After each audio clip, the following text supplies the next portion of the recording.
Hello everybody, Hello. we're back. Welcome from the hottest gaming couch in Germany. History. Well, not in Germany, but we're pretty hot here and Yeah, that's why we're actually in the downstairs area of our apartment, because in my studio it's so freaking hot and we can't move the big AC upstairs. So in order for us to be looking slightly presentable and not too sweaty, we decided to move to our living room today and do the vlog from here. So we've also got a very special guest back there. He wanted to be in the video. That's our little management manager Psyduck, which my mom knitted a gorgeous management suit for, which is totally cool, and he's of course listening to whatever podcast, probably, I don't know, Harvard Business or something. So yeah, we're sweating. Yesterday it's been actually the hottest day so far this year. I guess so. It's been very close to it was at noon it was 37 degrees, which translates to 99 degrees Fahrenheit, and that's just too hot for us. And that translates to Sweating, I don't want to move. Yeah, but we did anyways. But first of all, I did some artwork this week.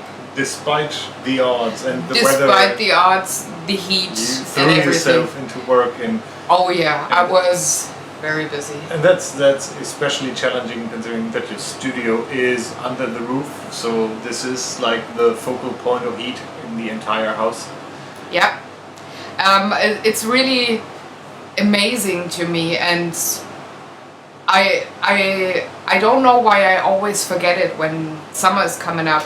Acrylics dry pretty fast when you paint, but in that kind of heat in my studio, they dry even faster, so I have to paint quicker to get anything going, because I don't want to water them down too much. So with this week's project, actually I did something else. Instead of painting really quickly, I used my palette knives and just threw the paint on like almost half an inch thick, which is like a little bit more than a centimeter, if I remember and translate and correctly. So that worked too. I was able to paint that way. But with the other 4 projects I did, I slightly struggled with my acrylics because they dried so fast. So tell us, what did you paint?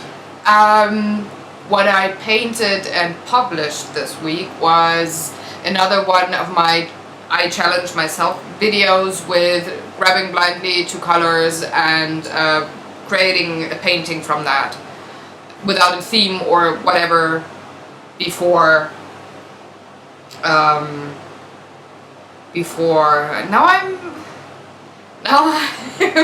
It's he just put a- his phone there and now I'm distracted. It's just the clock It's just the clock, yeah. reminding us to Yeah, try to very try. hard to keep this under an so hour.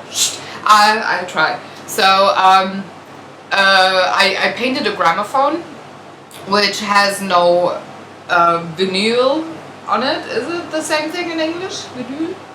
LP, LP? whatever. Record. Let's call it record. It had none of that on there, but had like a bowl shape, and the scenery that is actually in the background of the painting is mirrored there. Wait, so it doesn't have conjunctions, and you said it's a gramophone, so. Yeah, not grammar, gramo with an I see. O. Now that explains why it's looking so strange. I love you too, honey. Please explain. Continue. Yeah, so I used the blue that I grabbed from the back, which is good. One less container in my cupboard. but I didn't use up the burnt sienna because I had a huge bottle of that.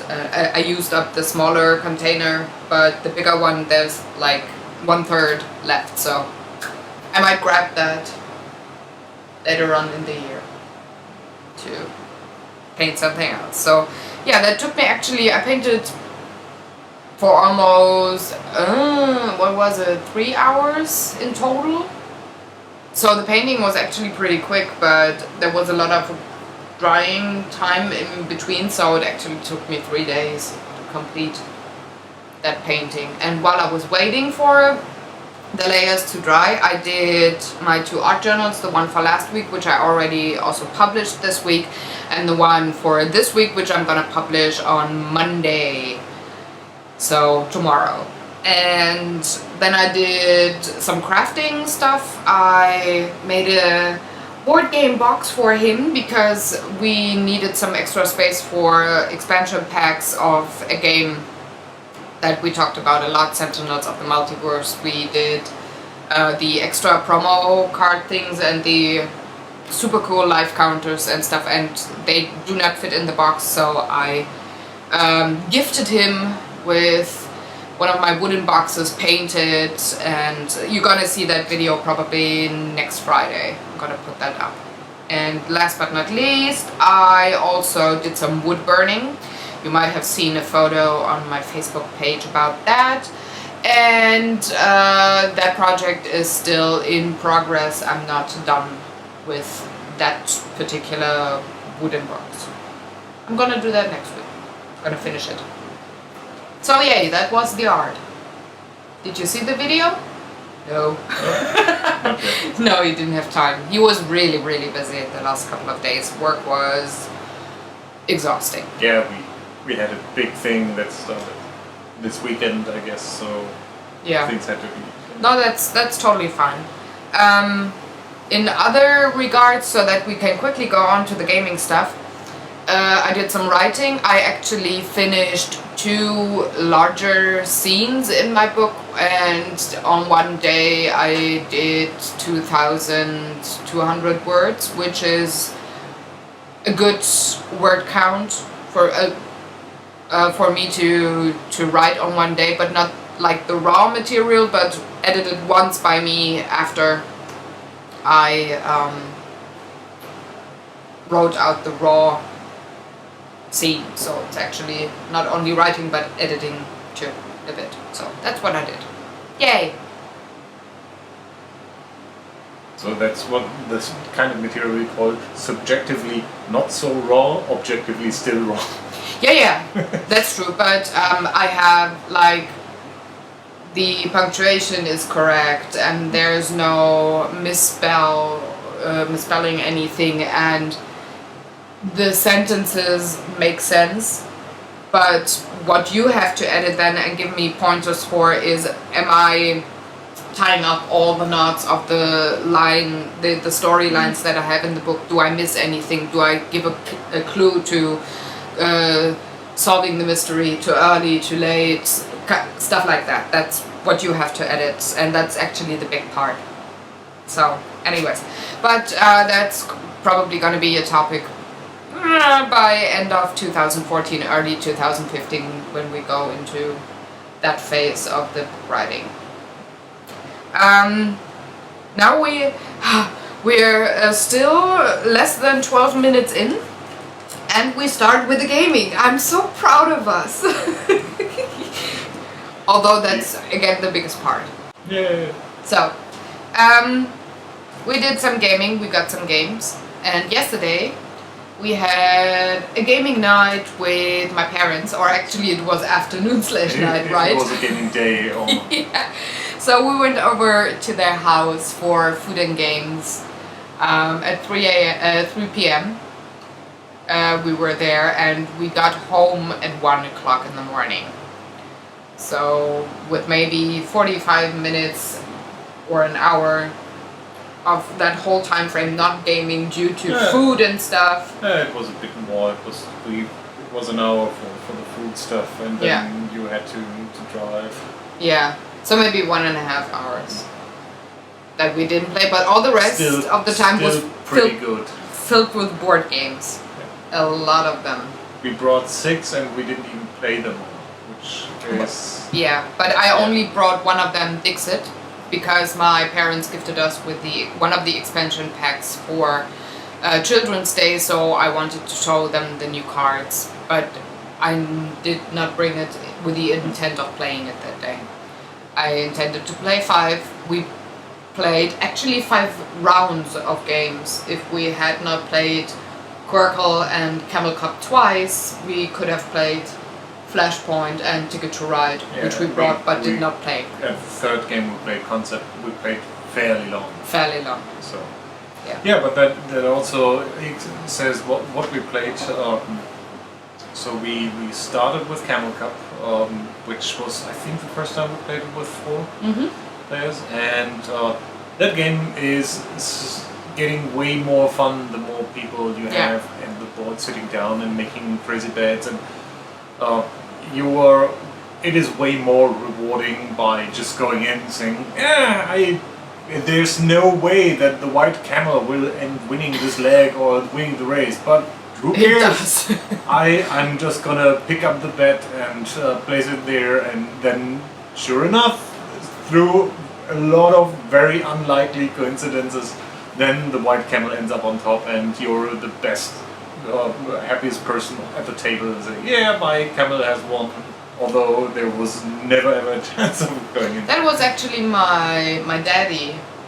He did that with the white camel. That was exactly... That was end of race win. The leg win was me.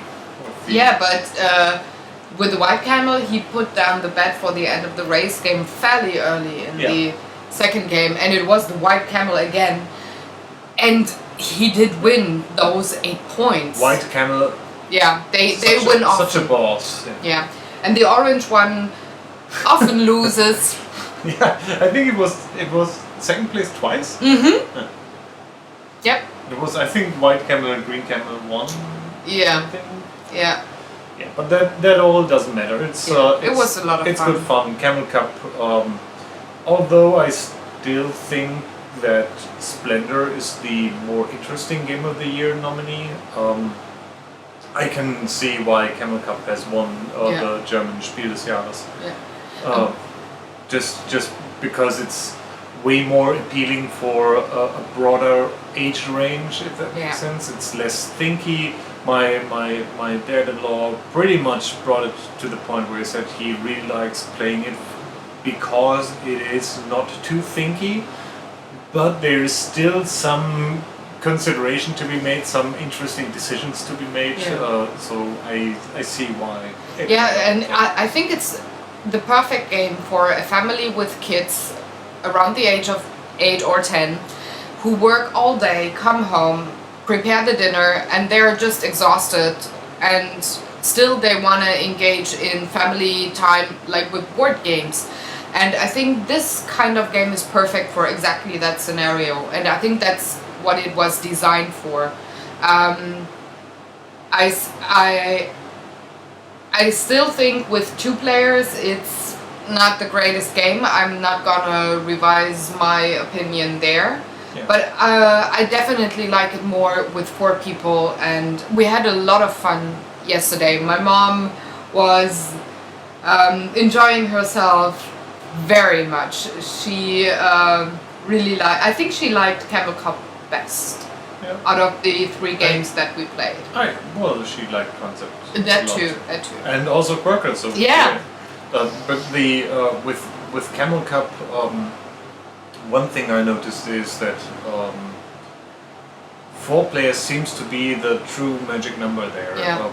Simply due to the reason that if you move one of the camels, if you're playing a 2-player game, you're at least in the position to get a 3-point counter. If you're playing a 3-player game, if you move a camel and then find out, hey, now we know who's in the lead, you're able to get the 2-point counter. With 4 players, you're just out of reach of getting anything. So while that is frustrating to be the one who moves the camel and then sort of gets nothing because everybody else is able to make a bet before it's your turn, the entire game gets way more exciting or interesting in terms of you trying not to be the one who's moving the camel and doing some interesting decisions before camels are moved, which I think makes the game, at least for me, more exciting. And I had that exact scenario the first round that we played it, and I was on multiple occasions not able to grab one of those cards. So the only thing I could do is bet on the end of the race and move the camels. And by the end of the first game, I was not even having half the points that you all had. So I had no chance to catch up. So that's really, really difficult. Yeah, and But on the other hand, it makes the fighting among the players way funnier and way more intense, which actually benefits the game. I think that, and again, 4 that goes for both sides. I think the game will be worse with 5 players. Yeah. Due to that reason, because then you have another one who gets to do something or gets to do nothing. And I can see why I've seen some reviews where people said it's getting frustrating with 5 or even 6 players. Simply because you get to the point where some people have nothing to do than just push the camels up and have them do something. Yeah. It even gets so crowded that there's not a lot of space to place your little oasis tokens that influence the game. So even that is getting fairly limited. So 4 is the magic number there. 4, and I'd say mileage may vary plus minus 1. That's the sweet spot for it. So we also played Quirkle, like we mentioned in the last few sentences, for 3 times now. 2011. Yeah, it's over there. Yeah, we have the gaming section like over there. So that was actually of the 3 new games that we got this week. Ticket to Ride, Quirkle, and Machina Arcana. That was actually my favorite game because I like those kind of games. I like Scrabble, I like Rummy Cup, I like Domino, things like that. Set matching games. Yes, I don't know why, but I just love them. And you're usually, I do have like 10 rounds before you start winning. When it's just the 2 of us. And I enjoy those those 10 rounds. However, and at the beginning of the week I won fairly far ahead. I sucked hard at the game the first couple of times we played, and I couldn't figure out what I was doing wrong. It's so frustrating if you have a game that is appearing to be so simplistic and you just can't wrap your head around it. What am I doing wrong? I thought that I did the decisions to the best of my knowledge, and I still end up so far behind, and it's getting really frustrating. Yeah. So I got pounded into the ground the first couple of times we played. But yesterday it was also Revenge Day. I sucked at the first 2 rounds of Camel Cup and lost there. The revengeing. Yeah, fourth place and 3rd place. That was what the score was after Camel Cup. Then we went on to Quirkle, and I thought, well, at least I'm gonna win 1 round, right? No. First round, in the middle of the game, he's 60 points ahead of me. He enjoyed himself so much yesterday, just because the coin flipped. And on the second game, if my mom wouldn't have ended the game, I would have won, because the next turn I would have ended the game and overtook him. And so he won by 4 points, being ahead of me again. And then he said, "Oh honey, I like this game. I enjoyed myself." Yeah, well, thank you.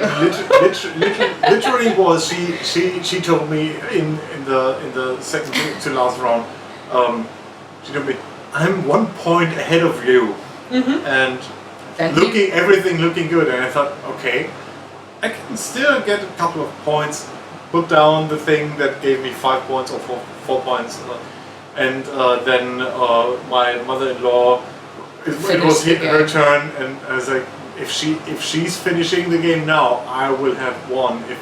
If not, then I might be able to catch up again. But yeah, it was glorious. So just as always, why did I expect anything different? She plays. She is the G for the Stocky. If you pretty much, she helps him along, but without realizing it. And it's like, oh, but I like my son-in-law. I want him to win sometimes. Yeah, but not this time, please. If you hadn't told me that it was you were so wouldn't have. tight, Yeah. I might have made a different decision then. Damn it. Okay, note to myself: don't talk while you play. Don't give anything away.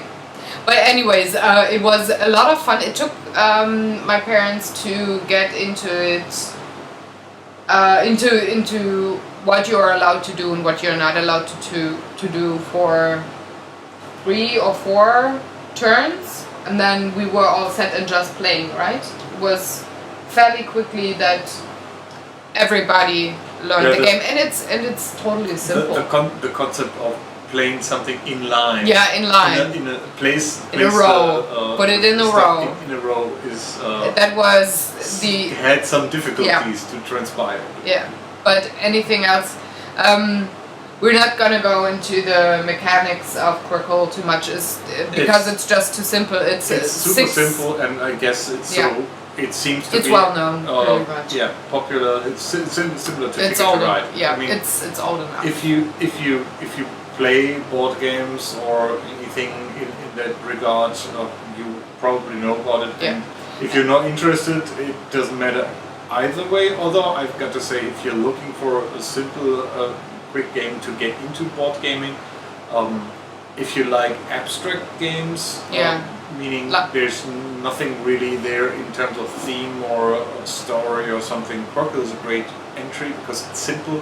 You can teach it to children. I would just say to almost any age because it's so simple. It's 6 colors and 6 different shapes. Yeah. That's all. If you're colorblind or have like a red-green color blindness, that might be bad news. That might be a little difficult. Yeah. Although Will Wheaton's stepson is also colorblind and can't see diamond shapes, and he plays Quirkle a lot. So maybe you could even I figure out you like house rule everything. Yeah, house rule something, or you know, when you play with somebody and you're not saying to them, well, that's not the right color, you can't put it there, but this is the same color. Then you're just wrong, and now you're out. Then you just mean, and why would anybody want to play a game like that with you? I wouldn't. What do you mean mean? It's mean. When I play with your dad, and he has trouble with red and green, I would tell him, well, you can't put it there, but that one there is green. This is the shade you're looking for. This is the green. I would tell him, you lose, you're out. No. And that's why my daddy-in-law likes me better, right? Anyways, it was a lot of fun to also play that game with 4 people, and it plays way different than with 2. You have to you go more into that strategy where you hold pieces back to complete a Quirkle later in the game. You start counting the tiles, and by the way, they're nice components. They're wooden tiles with a really nice touch to them. So I don't know if it's good. Looking at something like Love Letter, there also seems to be different versions of Quirkle with different components. Yeah. So it might be different. Yeah, we got the one with the wooden tiles that are that big. Which helps you tremendously. Yeah. So with a reference duck, the tiles are pretty much this big. So half a reference duck here. Yeah. Anyways, the last game that we played yesterday was Concept. first time that we played it with my parents, but not the first time that we played it with 4 people. So again, it was very enjoyable. It was very similar to the experience that we had with your mom and uncle playing it. So that's also the game that we played the longest. It was like the finishing up the night game. And again, we did not play it as a game. We just said, draw a card, explain what's on the card, try your best, and the successfully being able to explain something by using those icon concepts is reward enough for most. Yeah. So. And we had a lot of fun, especially with my let's start from the beginning. Whenever we play Taboo with my daddy's family, so his brother and his sister-in-law, when the sister-in-law and my daddy happened to be on the same team, the first thing my auntie says, "We play together? Oh, we're gonna lose." And of course, she's right about that, because those two need very long to explain a word they think too complex. And it was kind of like the same mechanic with my daddy with concept. He took quite long to figure out how to not over thinking the concept and how to explain it easy. And it takes him a while longer, but once he's there, once he knows how he does it, he's really quick and really good about how to put the meeples down and explain the concept. That part he's super quick. So, but again, my mom was teasing him all the time. Faster, faster, come on, come on, you're on the clock. Concept, great game. If you want to gain some insight about how somebody else is thinking about things, or which I guess is the real sell on the game. It's you're not to get too philosophical, but you're exposing something about yourself that is very difficult to explain if you wanted to explain it. It's like trying to show somebody else how you see the world or how you categorize the world around you. And concept pretty much effortlessly does that, which I find interesting as a. Of course, it's fun to guess stuff. It's fun to think about how can I explain that, but it's also great fun to see how other people think and then use that as input when you're trying to explain something by using cues and ideas and categories. They understand because you know that it's in their frame of mind. Yeah. And again, we use the icon for object. Not enough. We that's the one icon we look for something.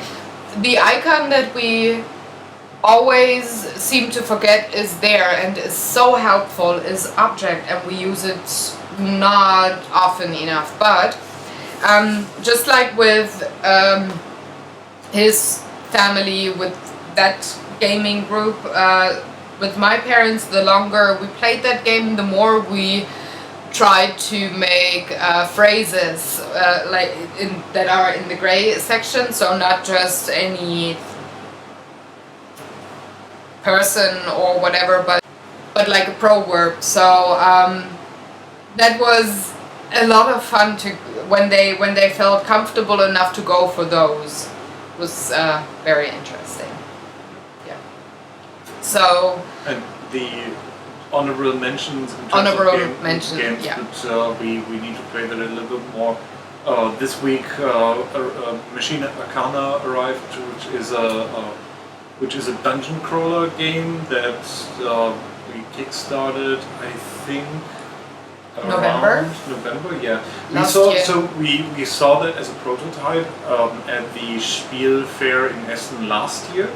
And it looked interesting. It's a cooperative dungeon crawler with a steampunk setting, but also plays around Lovecraftian monsters like Cthulhu Mythos, and is hard as balls as far as I can say. It's like It's super difficult. it's really, really unforgiving. On the other hand, we've only played it together, and today we might play it with 4 players. See how if that I have adds. I have the help. suspicion that it will be easier than simply because there's a limit on monsters in the game, but not going too far ahead of us. Yeah, but I have to say,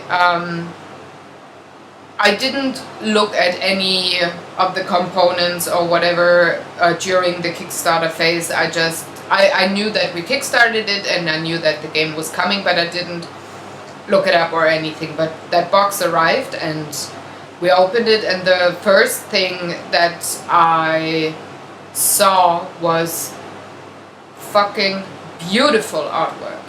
The drawings of the characters, being it monsters or explorers, are just gorgeous. They on the tiles and also and especially in the storybook that comes with the game, as well as the monster guide. And it's a very black and white, or sepia and black ink. It's beautiful, and I really, really, really like that about a board game, when somebody puts that much work and effort in the accompanying guides for a board game, and not only goes for the components. I really liked it. It could have gone. It was. I mean, almost, I would have liked if it came with actual minis, or at least the monsters. Yeah, that I would have been can cool. see why production value Yeah. would then go through the roof and things get expensive quick. But in terms of the art style and the color palette, I mean, this is a game playing in a Lovecraftian steampunk universe, so there's a lot. The artwork and palette really transpires this feeling of dread, of loneliness, and you're exploring an ancient tomb-like structure, and you're alone there. I just quickly have to go and take down the blinds because the sun is coming up, and as you can see, it's blinding me pretty badly. I'm fine. Don't you think we're done? Nope. I want to finish it up nicely.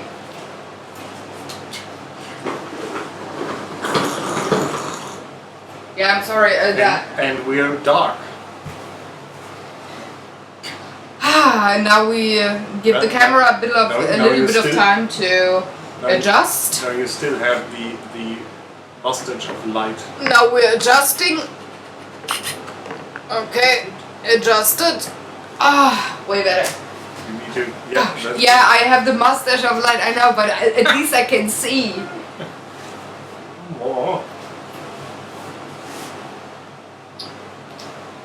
Yeah, and suddenly this vlog will now take an hour because No. somebody is mistakenly this for the puppeteering No. podcast. No. So we're just gonna prepare everything for a gaming night tonight. As he already hinted, we have friends coming over, and we're probably gonna try either Machina Arcana, or we're gonna play a chapter of Mice and Mystic, because Or Sentinels. or whatever, things like that. But Styx wanted to play a chapter or try Mice and Mystic because he never played it before. There's a lot of games to play. Yeah. So that's what's gonna happen now. So I'm gonna edit the vlog afterwards, after we're done with gaming, and I'm gonna upload it, and afterwards I'm gonna edit the art journal video, the second one, so that I can upload it on Monday. Okay. Yay! So that's what's gonna happen, and then I hope that, although it's gonna be hot the next couple of days, that it will not be too hot to work in my studio. Otherwise, I might move somewhere into the green fields and work there. It's really effing hot there. So yeah. So we are saying goodbye. See you next time. Yes. Where we talk Next about week. more art and more games. More art, more games, and whatever happens this week. Maybe again with more ducks, or at least more of the same duck, depending on how warm it is. Yeah. And if we continue to do these here in our living room Yeah. on the gaming couch. Yeah. Can you? I would very much appreciate if you just could leave a comment about if the camera and the audio is more to your liking that way, because it's a different camera than we used for the other vlogs, and I'm still at the point of figuring out with which camera to shoot what, and although a webcam is fairly comfortable for us, it might not be comfortable for you. I'd be very surprised if this isn't vastly superior to the webcam upstairs.